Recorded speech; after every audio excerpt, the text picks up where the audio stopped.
del libro. El libro vamos a seguirlo por tema, pero es tan importante el principio de la carta que sería bueno que lo lleváramos de una manera más detallada. Pablo, apóstol de Jesucristo por la voluntad de Dios. La palabra Pablo, nombre Pablo es Saulo en hebreo, Paulus en griego, en latín, perdón, y Paulos en griego. Eso, si usted se acuerda, bien; si no se acuerda, también. Ahora, esto es importante. Apóstol es la palabra en griego apostolo, que se deriva del verbo apostein. Lo importante es lo tengo que hacer así porque es una clase de eso, pero lo importante es que usted sepa los principios. ¿Qué quiere decir enviar? Cuando usted ve que dice apóstol, quiere decir enviar. ¿Ok? O enviar fuera, o enviar con un mensaje, ese es el sentido. En el Nuevo Testamento la palabra apóstol se usa con los siguientes sentidos. Cuando la Biblia dice en Juan 13:16, vamos a buscar a Juan 13:16. Juan 13:16, el que lo tenga rapidito me lo leo.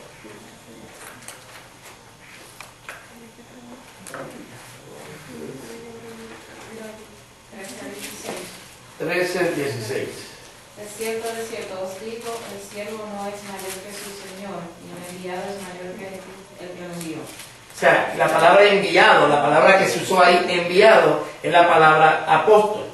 Es un apóstol, es un enviado. Alguien que se manda, pero esa es la manera más sencilla de la palabra. También está el mensajero oficial de una iglesia. Eso está en Hechos 14 y Filipenses 2:25. Vamos solamente a tomar la base bíblica, y lo que estén anotando, anotan y lo pueden leer en su casa. Está hablando de un mensajero oficial de la iglesia, lo que nosotros podríamos llamar un misionero en este tiempo. Es alguien que se envía con el mensaje, va a diferentes lugares a abrir la iglesia, o va a llevar un mensaje de una iglesia a otra. De eso es lo que está hablando.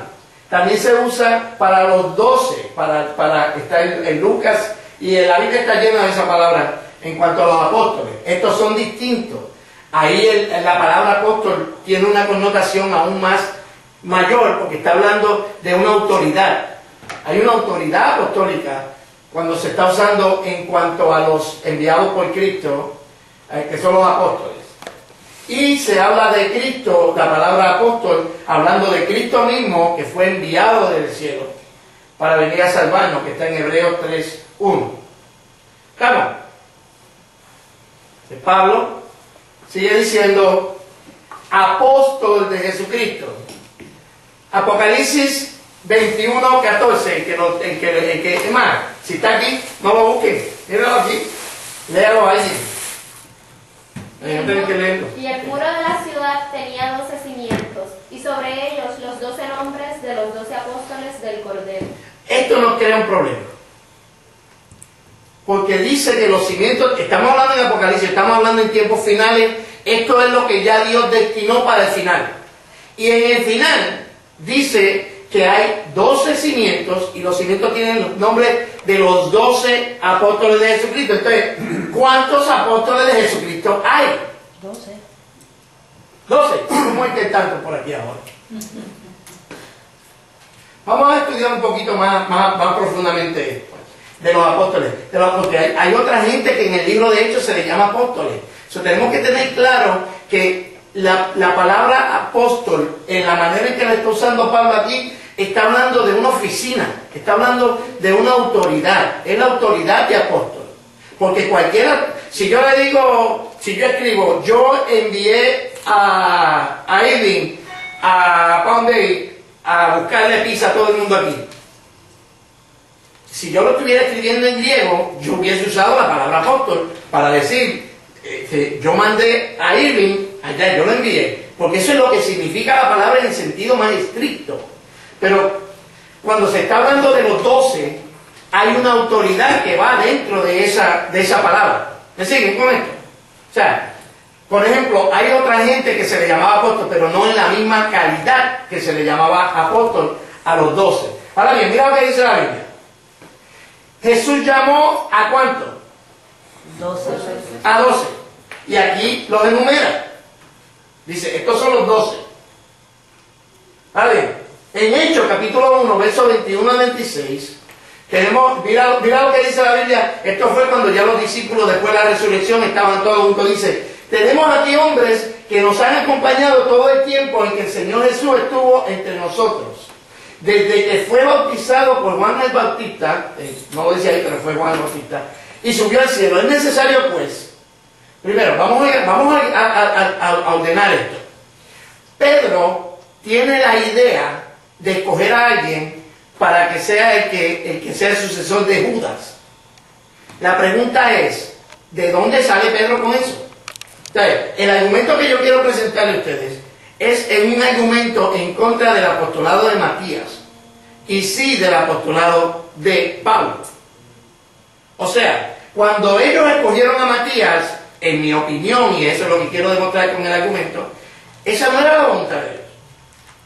Por eso hay que tener cuidado cuando leemos la Biblia y vemos que en el libro de Hechos los apóstoles hacen ciertas cosas y nosotros tratar de tomar lo que ellos hicieron como una doctrina para yo también hacerlo. No, hay que analizarlo porque ellos estaban partiendo desde un punto completamente distinto en el contexto histórico, cultural, de conocimiento. Es más, mire, es posible que usted y yo tengamos mejor revelación que la iglesia del primer siglo.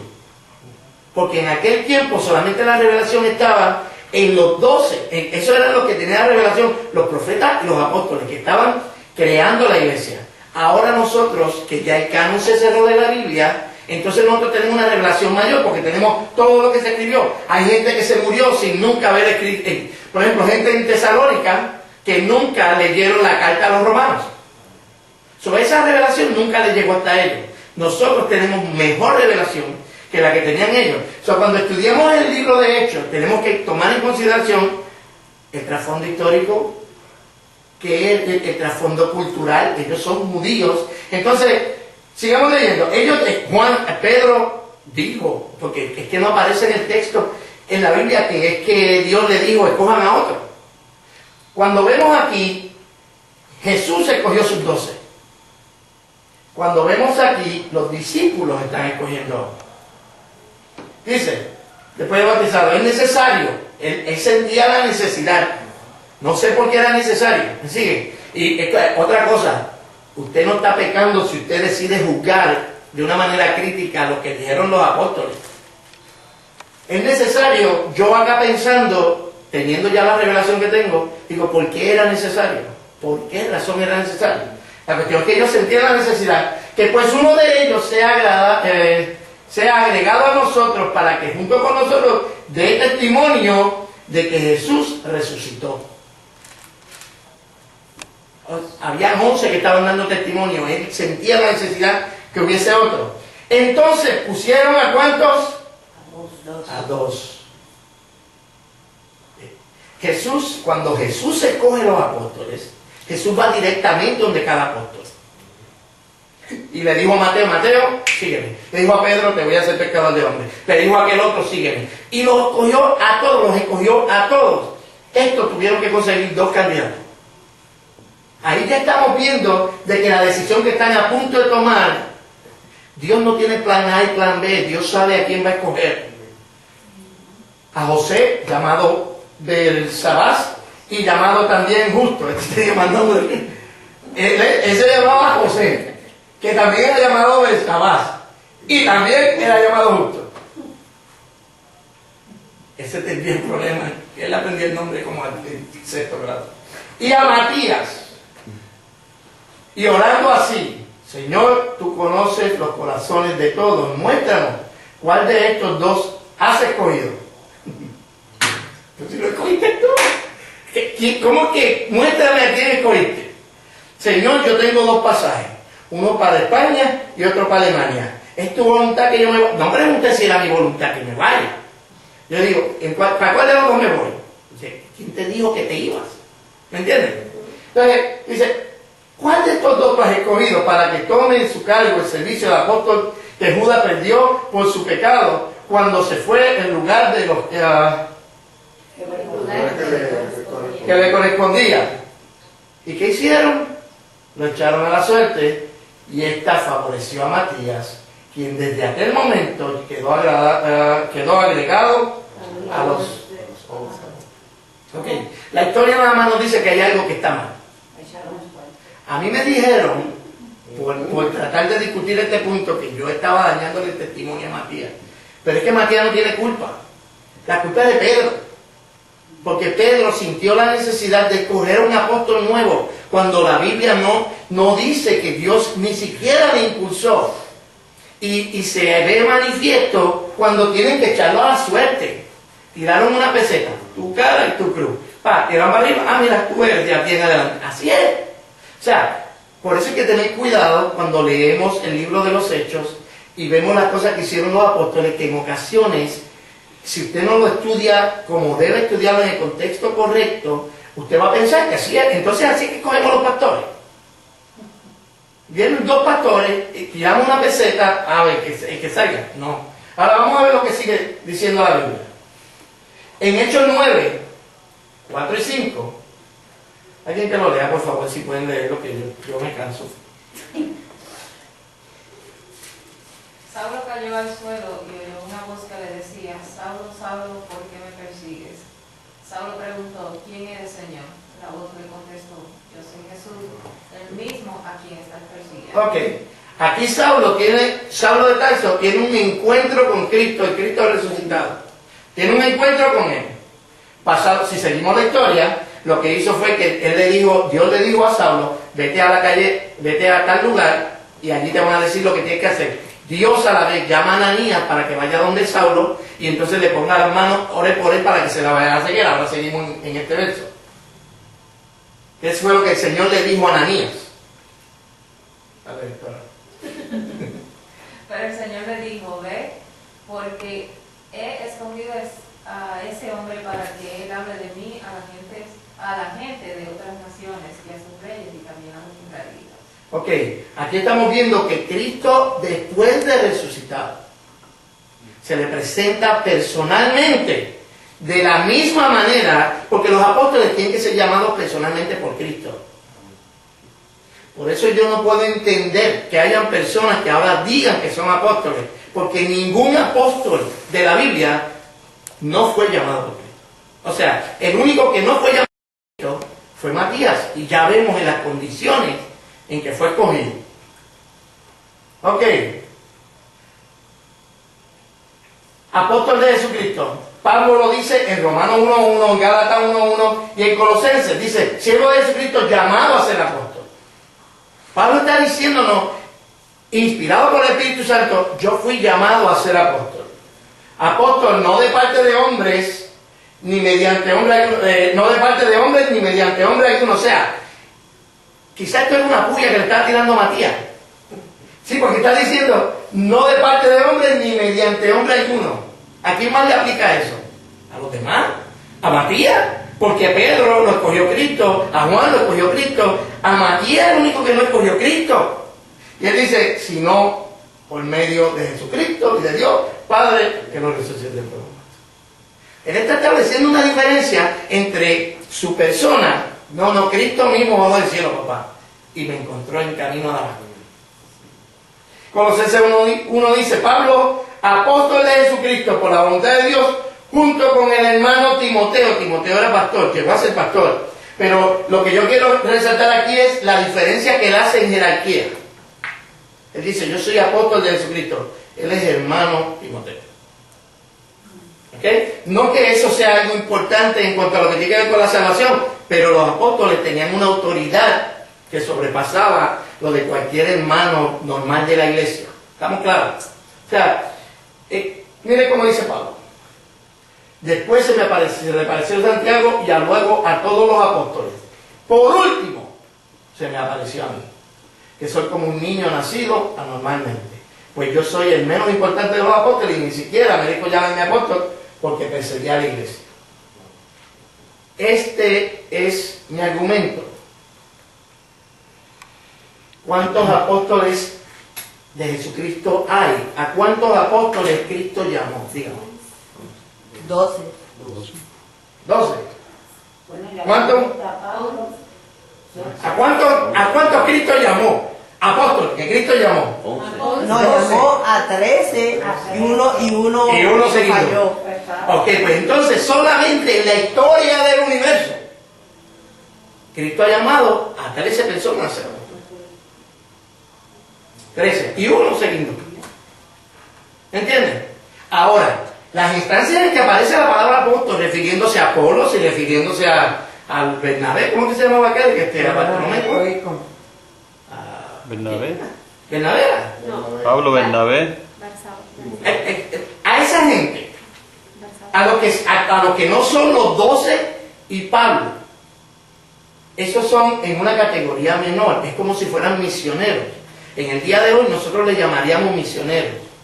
El argumento que yo quise traer, y yo espero haberlo comprobado, es que la voluntad de Dios, cuando lo estudiamos en el libro de Hechos, era que Pablo sería el que iba a reemplazar a Judas y no Matías, porque nunca ningún apóstol fue escogido por otro que no fuera por Cristo. Y cuando vemos en el libro de Apocalipsis dice que son los apóstoles del Cordero y son 12. Y yo quiero someterle también a ustedes que entonces los nombres de esos 12 apóstoles no está el de Matías, sino que aparecería el de Pablo. ¿Tiene sentido lo que les dije? A ver, escúcheme, usted tiene todo el derecho y la autoridad de usted cuestionar lo que está escrito en el libro de Hechos. Usted cuestiónalo. Mire, hay una parte en la que los judaizantes estaban tratando de imponer judaísmo a los cristianos que no eran judíos. Entonces, pues, para llegar a un término de paz, lo que hizo el concilio fue, siguiendo la presión que estaban recibiendo. Recuerden, si esto hubiese sido así, si hubiese quedado como lo querían los judaizantes, hubiesen tenido los cristianos nuevos que se convertían, que no eran judíos, que circuncidarse, que guardar el sábado y todas esas cosas. Y lo que decidieron fue que en ese tiempo decidieron, mira, solamente le vamos a imponer estas condiciones a los gentiles. Una era abstenerse de ahogado, otra era abstenerse de los ídolos, una era comer sangre, y se me está escapando una. Comer sangre, los ahogados, los ídolos y la idolatría era. En ese sentido, la idea es esta. Eso quiere decir que nosotros en el siglo XX no podemos comer morcillas, por ejemplo. Porque dice no podemos comer carne. Sangre. La pregunta es esa. Porque el único verso, el apóstol Pablo más tarde, el apóstol Pablo accedió a eso en ese momento. Sin embargo, cuando está escribiendo dice, pero es que el reino de los cielos no es comida ni bebida. No tiene nada que ver lo que tú te comas. De hecho, la oración santifica el alimento. Lo que te vayas a comer, tú oraste por eso y se santificó. ¿Me sigue? Entonces, decir que lo que hicieron los apóstoles, no, yo voy a hacerlo porque los apóstoles lo hicieron, es una mala hermenéutica. No, así no se estudia la Biblia. Y mucho menos vivir por costumbre que hace 2000 años era que se practicaba. Por ejemplo, el apóstol Pablo, para llevar la fiesta en paz, mandó circuncidar a Timoteo en el libro de Hechos. Sin embargo, escribe más tarde y dice, el que se circuncida de nada le sirve Cristo. ¿Ustedes? Pablo hizo lo que tenía que hacer para que el evangelio echara para adelante, para que se mantuviese algún tiempo, algún espacio de tranquilidad en lo que, porque si no querían que Timoteo se sometiera a ese montón de cosas.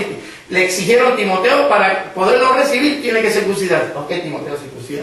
En una ocasión se cortó el pelo, porque lo de Pablo era que el evangelio siguiera, pero eso no era una conducta para seguir esa conducta. ¿Estamos? Sí. Doctor Alonso, a mí me parece que esto es importante cuando en Gálatas el apóstol Pablo dice en el verso 1:15, pero cuando agradó a Dios que me apartó desde el vientre de mi madre y me llamó por su gracia, 16, revelar a su Hijo en mí para que yo le predicase entre los gentiles, no consulté enseguida con carne y sangre. Y sigue, ni subí a Jerusalén a los que eran apóstoles antes que yo, sino que fui a Arabia y volví de nuevo a Damasco. Entonces, la doctrina de Pablo ayer lo va explicando, estuvo 14 años escondido. O sea, no escondido en el sentido de que se escondió porque estaba haciendo algo, sino que él estuvo recibiendo doctrina de parte de Dios. La Biblia dice, el mismo Pablo dice, esto que yo les estoy dando, yo no lo recibí de nadie más, lo recibí directamente de Dios. Tan pronto como él pudo, él se fue a recibir doctrina de parte de Dios. Cuando vino para acá, empezó a hablar unas cosas que vamos a tocar en esta carta, que de verdad el apóstol Pedro dijo, estas cosas que dice Pablo son difíciles de entender. ¿Entiendes? Porque rompía con todo lo que era el judaísmo y todo lo que era la costumbre. Así que mi punto es que cuando, solamente por demostrar por este punto nada más, pudiéramos discutir todas las incoherencias que hay dentro del libro de Hechos, que lo hicieron los discípulos, pero lo hicieron porque la iglesia estaba nuevecita, no había doctrina, no había una Biblia. Todavía ellos iban a los templos judíos, pero después empezaron a congregarse en las casas. ¿Entiende? Así que no tenga temor en que usted no perdió la salvación. El diablo no lo va a llevar porque usted cuestione lo que pasó en el libro de Hechos. Al contrario, cuestione lo que pasó en el libro de Hechos. Dice Pablo, apóstol de Jesucristo, por la voluntad de Dios. Este es un comentario de un teólogo. ¿Alguien que me lo lea, por favor? El apóstol no obtuvo su alto oficio por anhelo personal, tampoco por usurpación, ni por nombramiento humano, sino por la preparación divina, habiendo sido apartado y capacitado por la soberana voluntad de Dios. Ahí está. Y no lo pudo haber dicho mejor ese hombre que en su casa lo conoce. Lo escribe muy bonito. El apóstol Pablo recibió su apostolado por voluntad de Dios, porque el apostolado se recibe por voluntad de Dios. No hay que le guste, no hay que quiera, sino por voluntad de Dios. ¿Ok? Ahora vamos al saludo. Oh Dios, todavía no vamos al saludo. Ahora vamos a la verdad, a un verdadero creyente. Vamos a buscar la Biblia. Léame el capítulo 1, verso 1. De Efesios. Pablo. Ya yo leí ahorita. Adelante. Pablo, apóstol de Jesucristo, por la voluntad de Dios, a los santos y fieles en Cristo Jesús que están en Éfeso, gracia y paz a vosotros, de Dios nuestro Padre y del Señor Jesucristo. Vamos a ver lo que nos dice la Biblia. A los santos. ¿Quién sabe lo que quiere decir santo? ¿Qué quiere decir? Apartados. Separados. Separados. O sea que si una pareja Son santas.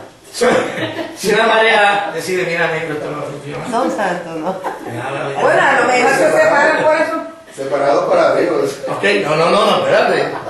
Pero la palabra en el significado más estricto es esa. Es santo. Ahora, la palabra santo también tiene también un sentido ético. Cuando Dios nos santifica para Él, nos separa para Él. ¿A qué cosa? Hay una separación. La palabra en el significado más estricto de la palabra, o sea, más elemental de la palabra, es separados. Los santos son separados. Pero cuando se habla de Dios, ahí entra algo más ético, y es que Dios nos separa para Él. Pero aún sigue creciendo el significado de la palabra. En tercer lugar, lo que Dios ha separado para su uso exclusivo, ha de mantenerse totalmente libre de toda mancha y contaminación. O sea, que están los santos en la palabra. De nuevo, lo más elemental que significa, separados. El sentido ético es que yo soy separado para Dios. Pero en el sentido práctico, yo estoy separado del mundo. Estoy separado del pecado. ¿Ok?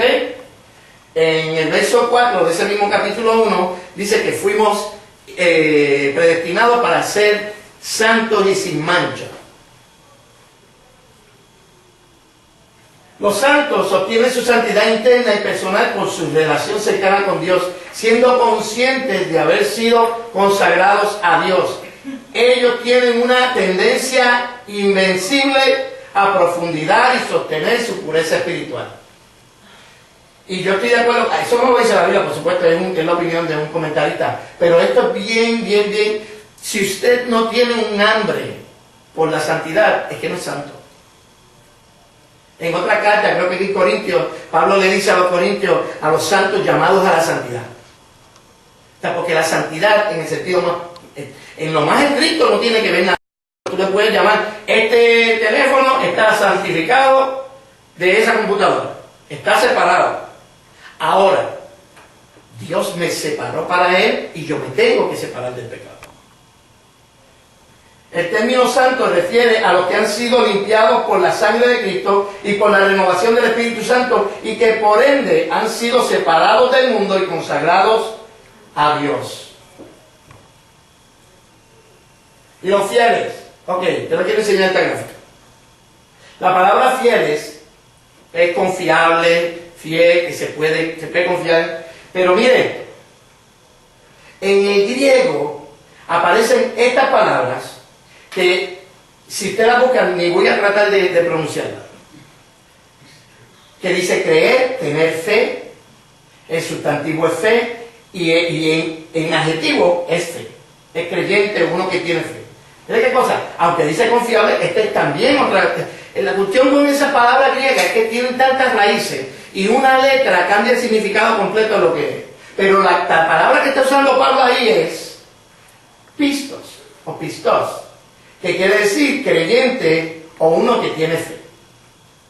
Entonces el verso se puede leer de la siguiente manera: a los santos y creyentes, o sea que tienen fe en Cristo Jesús, que están en Éfeso.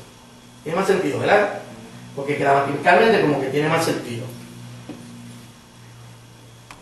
Esta fe conlleva la idea de una dirección hacia Cristo, denota que una fe porque, por decirlo así, saca al hombre fuera de sí y lo pone dentro de Cristo.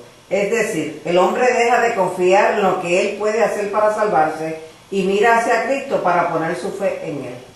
Ok, sigue leyendo. Conlleva la idea de descanso sobre Cristo. Esta expresión indica que la fe tiene una base sólida sobre Cristo. Conlleva la idea de una fe depositada dentro de Cristo que trae a la persona seguridad. Ok, estas tres ideas son, si fuéramos a tomar el verbo, en la palabra, y a desmantelarlo en diferentes formas, pero todas nos llevan al mismo lugar. Es fe, es confianza en lo que Cristo hizo, que nos pone en Cristo. ¿Por qué esto es importante? Usted dirá, y tanta cosa, ¿por qué? Porque hay que chequear qué significa el griego, qué significa. ¿Por qué usted cree que es importante? ¿Qué se necesita para ser cristiano? ¿Café? Creer. Sí, porque el que no toma café, no creo que haya nacido de nuevo. O sea que usted se hace cristiano cuando usted toma esa decisión.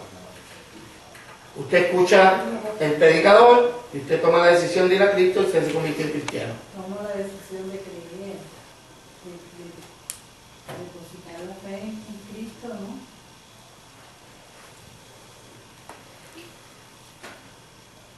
El verdadero cristiano no es simplemente una persona que ha tomado una decisión. El problema con nosotros, como estaba diciendo usted, el problema con nosotros es que nosotros estamos muy acostumbrados a los llamados de altar.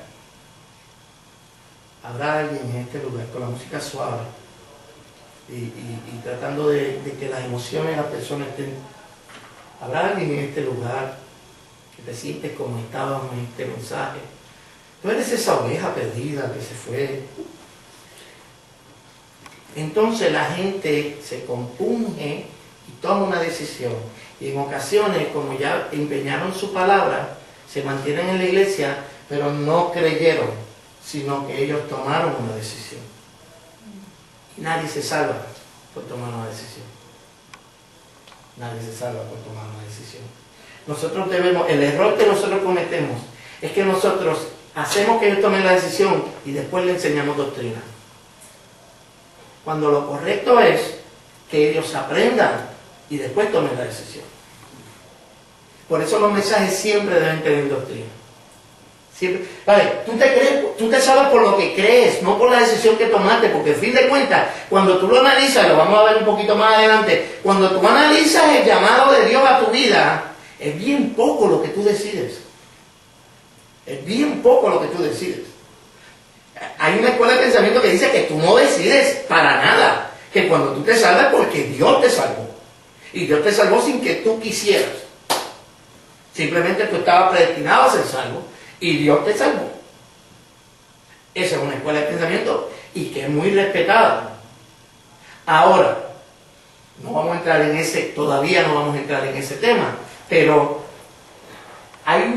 la persona tiene que tomar una decisión, no me malinterpreten, hay que tomar una decisión, pero la persona no puede tomar una decisión en base a una emoción de un culto.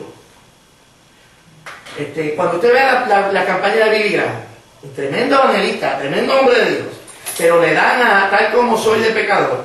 ¿Lo han visto? Cuando hace llamado. Tal como soy de pecador, sin mancha. 500 veces. Él sigue hablando. Entonces, el que no baja porque se convirtió, baja por no escuchar una vez más. Tal como soy de pecador. ¿Entienden?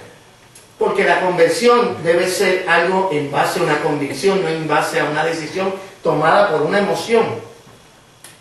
Yo no soy muy amigo de los llamados. Venga, ¿quién quiere venir aquí? Porque es que la convicción tiene que nacer. La convicción tiene que nacer. Y esa decisión la tomas tú en tu corazón. Tú dices, yo creo eso. Yo creo eso que me están diciendo. Y tú lees la palabra y cuando tú llegas a la iglesia, cuando tú te convertiste, cuando tú entendiste, es que te convertiste. Nadie se puede convertir sin saber nada de Cristo, ¿sabes? Por ejemplo, si yo estoy predicando y no le menciono nada de doctrina, ¿por qué se convirtió?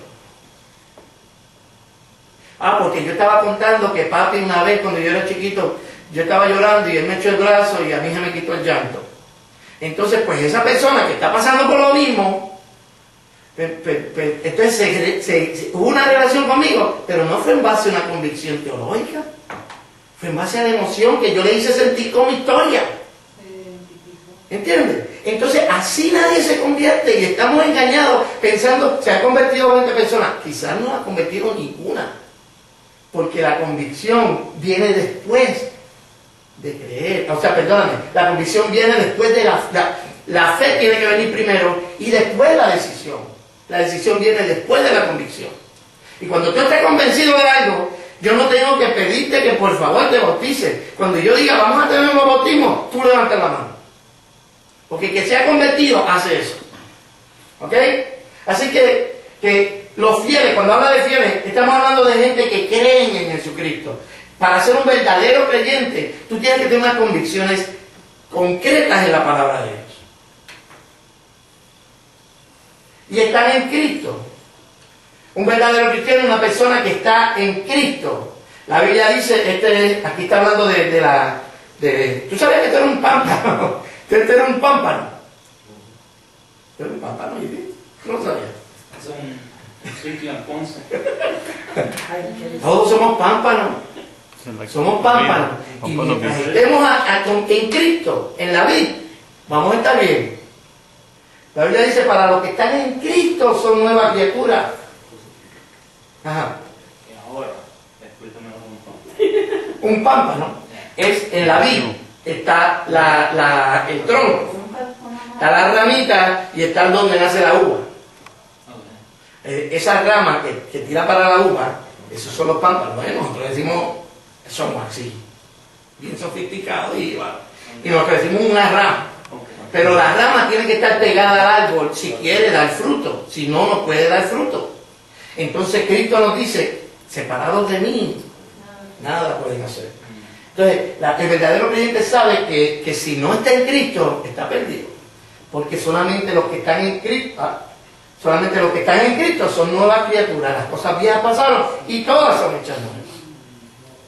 Y eso es una verdad espectacular. ¿Estamos? Ahora vamos al saludo de la carta. ¿Qué hora tengo? Vamos al saludo y nos vamos. Mira el saludo de la carta. Gracia y paz a vosotros, de Dios nuestro Padre y del Señor Jesucristo. Mire esto. Haga este ejercicio cuando usted llegue a su casa.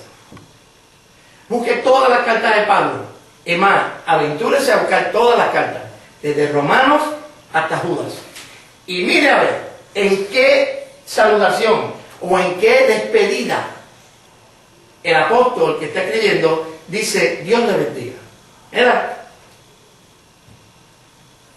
Nunca lo dice. Nosotros de una manera coloquial lo decimos, Dios te bendiga, es el deseo de que estés bien. Pero cuando vemos en la Biblia, la mayoría, cuando Pablo escribe, la mayoría de las veces es gracia y paz a vosotros. Hay un quote bonito que encontré, dice, la gracia es el origen de nuestra fe, la paz es el fin de nuestra fe. La gracia es el origen de nuestra fe y la paz es el fin de nuestra fe. ¿Es malo decir Dios te bendiga? No, no es malo. Esto es un detalle que le estoy diciendo. No. Yo le digo a la gente Dios te bendiga. Dios te bendiga. Pero es una manera ya parte de la costumbre que tenemos. Pero es curioso que no sé dónde nació. Me gustaría averiguar en qué lugar de la historia nació el decirle Dios te bendiga. Aunque en el Antiguo Testamento decía Dios te bendiga, pero a partir del Nuevo Testamento parece que Pablo, por la revelación que recibió, pues no lo hizo. Pero nosotros aquí decimos todos los domingos que Jehová te bendiga y te guarde, porque era lo que estaba en el Antiguo Testamento. Pero en este lado del sacrificio de Cristo, como ya somos bendecidos con toda bendición espiritual, será por eso que los apóstoles no lo dicen. Pero me parece curioso. Ok, ya yo creo que tengo 3 minutos. Dice, los comentaristas observan la siguiente, estamos en el capítulo 1, bendito el Dios y Padre de nuestro Señor Jesucristo, que nos bendijo con toda bendición espiritual en lugares celestiales con Cristo, ¿verdad que sí? Eso dice el verso 3, creo. Los comentaristas dicen que en lo que vamos a estudiar de aquí en adelante, se ve entonces las bendiciones que vienen del Padre, la del Hijo y la del Espíritu Santo, y cada sección concluye con una doxología. Y solamente puse eso ahí para saber qué es doxología. Y la doxología es la forma de alabanza a la divinidad, especialmente a la Trinidad, en la liturgia católica y en la Biblia. ¿Qué quiere decir nos bendijo? Mire la importancia de este verso. Léalo a alguien por Dios. Este verbo implica que Dios nos bendijo en un momento dado y que lo hizo una vez para siempre. Aquí gloriosa verdad. Somos bendecidos con toda bendición espiritual. Y eso es lo bueno, que no hay que renovarla, no hay que reciclarla, es de una vez y para siempre. El verbo está en pasado. Quiere decir que Dios no me va a bendecir más. Por más que nosotros, miren, para que usted vea lo que es vivir en el Espíritu, la mayoría de nosotros, si pudiéramos poner una escala, que no es justo porque no se puede poner en una escala o en promedio, pero yo creo que nosotros no estamos caminando en el Espíritu una quinta parte de lo que nosotros deberíamos de caminar en el Espíritu. O sea, dejando que el Espíritu Santo nos guíe, velando lo que nosotros vemos, lo que escuchamos, haciendo las cosas que la Biblia enseña. Porque si nosotros, imagínese usted todo lo que usted ha sido bendecido hasta ahora, lo que usted ha recibido, porque aunque somos bendecidos, usted tiene que adentrarse dentro de esa bendición. Entre más usted la conoce, más usted puede sacar provecho de ella. Si usted no sabía que Dios era poderoso para sanarlo, pues mientras se mete mientras usted se mete en esa palabra que empieza a revelarle que Dios es un Dios sanador y que es un Dios que puede hacer milagros, pues entonces usted puede apropiarse de eso, de la esperanza que Dios le da. Él nos bendijo en un momento dado. ¿Cuándo fue que nos bendijo? En un momento. Descubriste el agua tibia. ¿Cuándo nos bendijo? Aparte de en un momento. Si nos bendijo en el pasado, ¿cuándo nos bendijo? ¿Cuándo? Antes que se hiciera el primer pajarito y la primera lombriz, antes de cualquier cosa, ya éramos bendecidos. Antes de que Dios creara los cielos y la tierra, ya éramos bendecidos. Yo no sé, es una verdad brutal. Con toda bendición espiritual. Eso lo que quiere decir es que son todas las bendiciones espirituales posibles y o necesarias. De todos modos, diríamos que ninguna bendición espiritual que el ser humano necesita estará faltando en todo lo que Dios da al creyente. Nosotros no tenemos carencia de nada. ¿Y las materiales? Vamos a ver. Y el carro nuevo, y la casa nueva. Eso quiere decir que Dios no lo va a dar, porque no son espirituales. Entonces no hay que orar por eso. ¿Qué ustedes creen? Díganme. Usted no ora para que Dios le ayude a conseguir un trabajito más que le deje más chavito. Usted no ora. Ay, Dios mío, quisiera tener un carro nuevo o quisiera tener una casa nueva. Yo quisiera tener un carro del año. ¿Cómo podemos conciliar las cosas esas? De que son todas las bendiciones espirituales como si Dios nos dejara a nosotros al garete. Pues cuando esté en el cielo la cosa. Así, eso es. Porque la palabra dice, pastor, que busquemos primeramente el reino de Dios y su justicia, porque lo demás viene por añadidura. Si nosotros nos metemos cada día más a conocer al Señor, pues Él mismo se encarga de añadirnos todas estas cosas. Para mí el Señor nos manda a reinar aquí en la tierra, porque allá en el cielo ya tenemos todo seguro. Entonces, si nos manda a reinar aquí en la tierra... ¿Cómo reinar aquí en la tierra? Eso que usted está diciendo, las cosas materiales. Dios es un Dios integral, ¿verdad? Y Él lo da todo. Si es la voluntad de Él, tú le pides con fe, Él te lo va a dar. Si Él es el dueño de todo, dice la palabra que Él es el dueño del oro y la plata y de toda la tierra y su plenitud. Pero ¿cómo que a reinar? Esa fue la parte que me quedó. Porque como hijos de Dios que somos, no podemos, pues yo pienso, la gente tiene una idea que tú tienes que andar pobre, demasiado pobre, miserable, arruinado, como dice uno en Colombia, arutanado. No, si nosotros somos hijos del Rey de Reyes y Señor de Señores. Si otros que no conocen de Dios y reinan aquí, o sea, reinan que viven bien, que están bien, ¿cuánto más nosotros que somos los hijos de Él? Claro que uno tiene, como dice la palabra, dijo Él, buscar primeramente el reino de Dios y lo demás todo será añadido.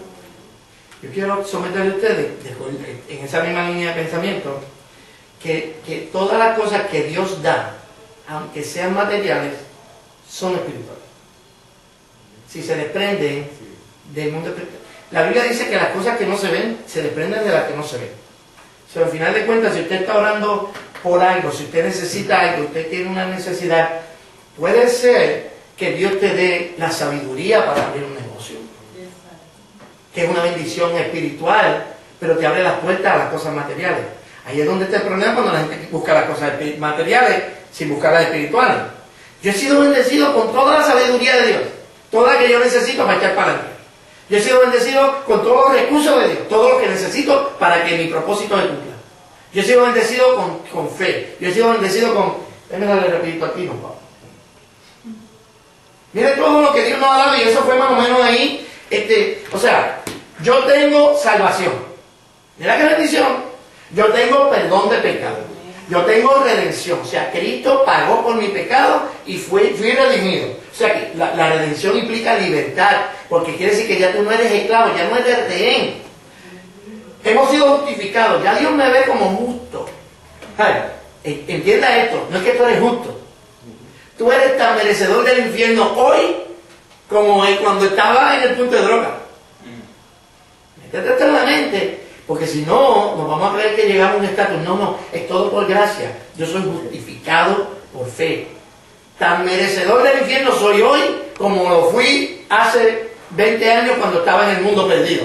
Pero por la bondad de Cristo, por el sacrificio de Cristo, yo delante de Dios soy justificado y mi pecado no se ve, sino que lo que se ve es la bondad de Cristo. La bondad de Cristo se me imputó a mí y a Cristo se le dio mi culpabilidad.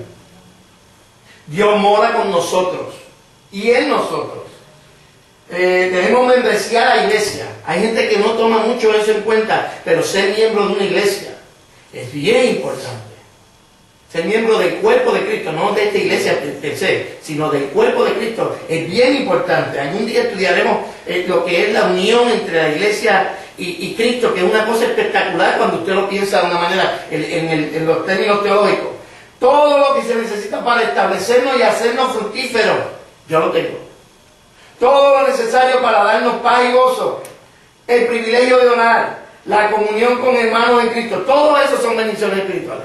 Y todavía usted podría añadirle las que se me pasaron a mí. Como el Padre Nuestro, como está explicando ella, que dice, vivamos aquí en la tierra como vamos a vivir en el cielo. No entiendo, ¿cómo? Que vivamos a vivir aquí en la tierra, o vamos a tener aquí en la tierra lo que vamos a tener en el cielo. No, tanto así no. Porque sí, pero en el cielo va a haber muchas cosas que aquí no vamos a tener. ¿Entiendes? Yo creo en lo que ella dice. Yo creo en que el cristiano no tiene que vivir en la rueda de abajo siempre. Yo creo que Dios me bendijo con toda bendición espiritual para yo ser fructífero en mis negocios, para yo ser fructífero en mi empresa, para yo ser fructífero en mi familia, en todo. Para yo tener más de lo que necesito. Yo creo que Dios, si yo me meto con Dios, y si yo busco el reino de Dios, para usar el mismo verso que se usó, si yo busco el reino de Dios y su justicia, si yo me meto con Dios, o sea, ya soy bendecido. Es como cuando usted ve una tubería, mire, cuando usted está en su casa y usted no tiene tubería de agua en la calle, usted tiene que ir a un pozo. ¿Verdad que sí? ¿Cuánto tiene pozo? ¿Tiene pozo? ¿Tú tienes pozo? Ok, tienen que meter un tubo hasta allá abajo para poder alcanzar el agua. Que cuando tú haces eso, tú estás adquiriendo algo que de una manera natural tú no lo podrías recibir. Igual que cuando le tiran la tubería a uno, ¿sabes lo que hace? Es que tú estás, en inglés se dice tap into it. Tú llegas a la fuente y tú estás sustrayendo de la fuente. Depende cómo de grande. Yo trabajo con tubería y yo, créame que soy una autoridad en esto. Cuando usted, una tubería, por lo general, una tubería de 6 pulgadas va por el frente de su casa, o de 8 pulgadas, y hacen un tap, y de ahí, de la fuente, sale hasta su casa. Pero entre más grande la tubería, mayor será la presión. Si nosotros empezamos a buscar de Dios, y a meternos en la palabra, y a estudiar la palabra, y a caminar de acuerdo a como la Biblia nos dice que debemos caminar, estamos expandiendo la tubería más. Y más y más. ¿Por qué? Porque ya estamos atados a la fuente de toda bendición. Ya la bendición está ahí. Pero yo con mi búsqueda de Dios, con la lectura de la palabra, con mi vida, yo empiezo a hacer que esa tubería vaya creciendo. ¿Entiendes? Y yo empiezo a hacer que más de lo que hay allá arriba vaya llegando a mi vida. No porque yo no lo tenga, lo tengo. Es que no lo he alcanzado todavía. Y por eso yo sigo buscando. ¿Entiendes? Recuerde, ya soy bendecido, pero se requiere un esfuerzo. Los peces ya están hechos. Cuando usted llega al lago a pescar, usted no tiene que esperar que los peces salgan de un huevito, se conviertan. Ya están los peces ahí. Usted lo que tiene que tirar es la carnada. Pero la bendición de Dios está con nosotros. Hemos sido bendecidos con toda la bendición espiritual. Yo tengo un testimonio, es que desde enero 1 o 2 por ahí, me llegó a la mente en la canción de Dios está aquí, que dice hay una dulce unción en el santuario. Y yo comencé a cantar esa canción y me llegaba en todo momento. Cuando yo tuve cita con mis hermanos, fueron 3 días consecutivos. Y mientras yo estaba en espera de que el cónsul no llamara, esa canción estaba en mi mente y yo comenzaba a cantar y a darle gracias a Dios. Y a mis hermanos le hicieron 1 o 2 preguntas y a todos le dieron la residencia. Mientras que otros duraban media hora ahí en entrevista y salían sin nada. Digo, Señor, esto es solamente obra tuya. Cuando tú tienes un Dios como el que nosotros tenemos, pide mucho. Pero está dispuesto a vivir como Él demanda. Eso se trata. Muchos de nosotros queremos la bendición, nos encanta la bendición. Ahora, pero le huimos como el diablo a la cruz, a hacer lo que Dios nos pide que hagamos. Yo estaba hoy, ¿cuánto tiempo estuve yo preparando el estudio hoy? Como desde las 8 de la mañana como hasta las 3 de la tarde, como hasta las 2 de la tarde. Hay gente que quiere conocer pero no quieren estudiar. Entonces así no se puede. Hay gente que quiere entender pero no quieren trabajar. Así no se puede. La bendición está ahí. Dios me bendijo. Bendito el Dios y Padre de nuestro Señor Jesucristo, que me bendijo con toda bendición, toda bendición espiritual en los lugares celestiales. Amén. Así que usted es un ser bendecido. Por eso yo, mientras me acuerdo y puedo, que le digo a la gente, bendecido. Tú eres bendecido, te lo recuerdo. Tú eres bendecido. Ah, que estoy pasando la niega de bicicleta, tú eres bendecido. Ah, que me robó el carro, eres bendecido, porque tu bendición está en lugares celestiales donde nada de lo que pase aquí puede tocarla. Está conectado directamente a la fuente. La Biblia dice que nuestra vida está escondida con Dios, en Cristo. Estamos escondidos detrás de Cristo. Amén. Así que la próxima semana seguimos. Hay un tema bien importante que vamos a tratar. Y yo quiero que usted vaya leyendo eso porque dice: bienaventurado el Padre y Dios de nuestro Señor Jesucristo, que nos bendijo con toda bendición espiritual en los lugares celestiales con Cristo. ¿Qué sigue diciendo? Hay una palabra ahí que tenemos que estudiar bien. Desde antes algo de la fundación del mundo. No, sí, pero dejándolo bien, que eso que... No tengo. Allá abajo. Según nos escogió desde antes de la fundación. Según nos escogió en Él antes de la fundación del mundo. Yo creo que usted le dé cráneo a eso. Según nos escogió en Él antes de la fundación del mundo. Y que usted para la semana que viene vaya pensando, ¿qué es eso? ¿Con qué se come? ¿Cómo que me escogió? ¿Cómo que me predestinó? Porque, y vamos a entrar en algo que es doctrinal y es bien profundo, y yo necesito que usted tome café ese día, porque es bien profundo, pero es bien interesante. Cuando usted lo piensa, Dios me predestinó, si Dios sabe quién se salva y quién no se salva, ¿para qué perder tanto tiempo en la iglesia si total se va a salvar el que se va a salvar, se va a perder el que se va a perder? Fíjense cómo eso en la mente. Y la semana que viene entonces vamos a ver. En Efesios, sí, en Efesios capítulo 1. ¿Ok? Bueno, nos vamos a despedir en oración, vamos a hacer oración. Yo quiero que...